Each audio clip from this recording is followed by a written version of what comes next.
If you buy a Hebrew servant, he is to serve you for 6 years.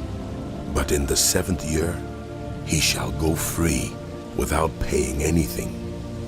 If he comes alone, he is to go free alone. But if he has a wife when he comes, she is to go with him. If his master gives him a wife, and she bears him sons or daughters, the woman and her children shall belong to her master, and only the man shall go free. But if the servant declares, I love my master, and my wife and children, and do not want to go free, then his master must take him before the judges. He shall take him to the door or the doorpost and pierce his ear with an awl. Then he will be his servant for life.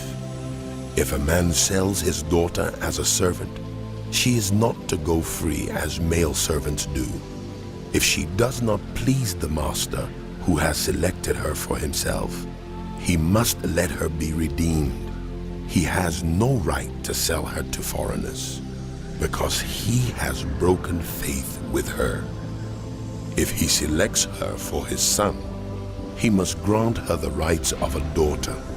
If he marries another woman, he must not deprive the first one of her food, clothing, and marital rights. If he does not provide her with these 3 things, she is to go free without any payment of money. Anyone who strikes someone a fatal blow is to be put to death. However, if it is not done intentionally, but God lets it happen, they are to flee to a place I will designate. But if anyone schemes and kills someone deliberately, that person is to be taken from my altar and put to death. Anyone who attacks their father or mother is to be put to death. Anyone who kidnaps someone is to be put to death, whether the victim has been sold or is still in the kidnapper's possession. Anyone who curses their father or mother is to be put to death. If 2 people quarrel, and one hits the other with a stone or with a fist, and the victim does not die, but is confined to bed, the one who struck the blow will not be held liable if the other can get up and walk around outside with a staff. However, the guilty party must pay the injured person for any loss of time and see that the victim is completely healed. Anyone who beats their male or female slave with a rod must be punished if the slave dies as a direct result. But they are not to be punished if the slave recovers after a day or 2, since the slave is their property. If people are fighting and a pregnant woman is hit and gives birth prematurely, but there is no serious injury, the offender must be fined whatever the woman's husband demands and the court allows. But if there is serious injury, you are to take life for life, eye for eye, tooth for tooth, hand for hand, foot for foot, burn for burn, wound for wound, bruise for bruise. An owner who hits a male or female slave in the eye and destroys it must let the slave go free to compensate for the eye.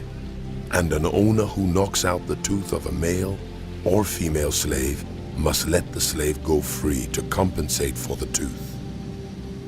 If a bull gores a man or a woman to death, the bull is to be stoned to death, and its meat must not be eaten, but the owner of the bull will not be held responsible.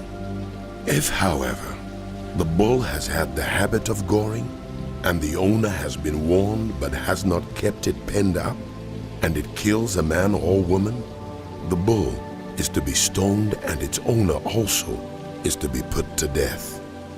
However, if payment is demanded, the owner's life may be redeemed by the payment of whatever is demanded. This law also applies if the bull gores a son or daughter. If the bull gores a male or female slave, the owner must pay 30 shekels of silver to the master of the slave, and the bull is to be stoned to death.